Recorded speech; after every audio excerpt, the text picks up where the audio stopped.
अनेकवचनी असेल म्हणजे प्लुरल असेल तर हे जे वर्ब आहे हे सुद्धा अनेकवचनी येते. म्हणजे समजा वी असेल तर we are the good soldiers.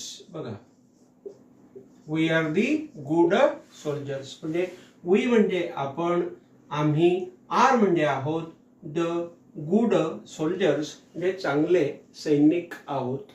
लक्षात घ्या, हा वी या ठिकाणी अनेकवचनी आलेला आहे म्हणून आर सुद्धा अनेकवचनी आलेला आहे. हे द सुद्धा अनेकवचनी वर्ब म्हणजे वर्ब साठी हे द सुद्धा अनेकवचनी आर्टिकल आलेला आहे आणि सोल्जर्स हा शब्द या ठिकाणी अनेकवचनी आलेला आहे. हे गुड हे ऍडजेक्टिव्ह असल्यामुळे ह्या गुडला या ठिकाणी आपण अनेकवचनी करू शकत नाही.